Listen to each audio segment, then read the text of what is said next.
Welcome to Crisis in Perception, where we examine the systems shaping our world, one book at a time. Today, we are digging into Ray Bradbury's classic Fahrenheit 451. This book explores a really fascinating system, voluntary ignorance. And honestly, its warning about how we consume information and engage with challenging ideas feels more vital now than ever before. When you think of this book, you probably picture firemen burning books, right? But the real question is, who lit that very first match? Let's get into it, because the answer is way more unsettling than just some government crackdown. See, the whole point of Fahrenheit 451 is that the most dangerous fires, they aren't lit by the state. They're lit by a society that willingly decides, you know what, we'd rather have comfort than curiosity. And you don't have to take my word for it. The book's own antagonist, Fire Captain Beatty, lays it all out. He makes this chilling point that this wasn't some top-down act of oppression. No, it was a cultural shift that came from the ground up. The people themselves actually demanded it. So, how does an entire society just choose to abandon thinking? Well, Bradbury, speaking through Beatty, gives us a pretty clear and kind of scary roadmap. It all started with people wanting things to be simpler, to be easier, to avoid being offended. Think about it. Every little group with a complaint could tear out a page they didn't like, until pretty soon there was nothing left that could challenge anyone. And that, well, it created a massive market for mindless, frictionless entertainment. So it happens in a few steps. First, you speed everything up so there's just no time to sit and reflect. Then, you condense everything. Those complex classics get boiled down to a bland, one-page summary.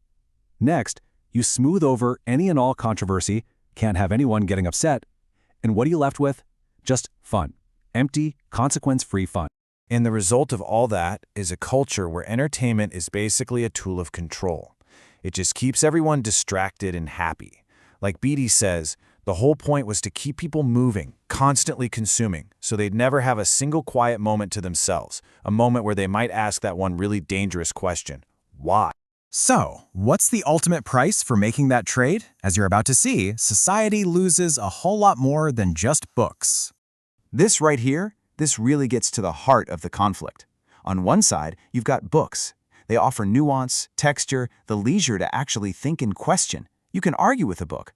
But on the other side, you've got the parlor walls, these giant screens that just blast you with sensation and prepackaged conclusions.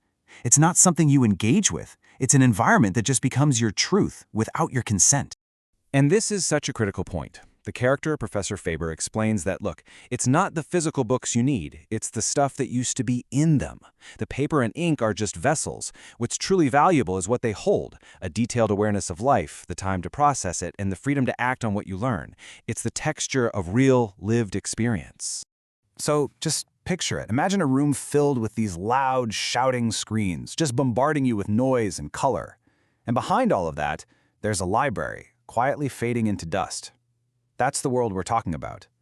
A world of constant, overwhelming distraction that makes the quiet, deep work of understanding seem completely irrelevant. The screens shout, and the books, which only whisper, eventually disappear completely. You know, Bradbury's story wasn't just about the 1950s. It's an absolutely timeless warning about the deep connection between where we put our attention and how free we really are. And this gets to the heart of why books are so much more than just information. They're a kind of technology for building empathy and critical thought. They give us the tools to see the world through someone else's eyes, to wrestle with complexity, and to maybe even question our own assumptions. They're like a training ground for the mind. And that really brings us to the crucial point Bradbury leaves us with. There is more than one way to burn a book. You can burn it with fire, sure, but you can also burn it by simply choosing not to read it, by replacing it with something easier, or by demanding it be stripped of anything that might make us uncomfortable. For the full, long-form deep dive into this book and its ideas, follow the link in the description. If you enjoy this kind of systems-level analysis, please like, subscribe, and comment with books or topics you'd like us to explore next.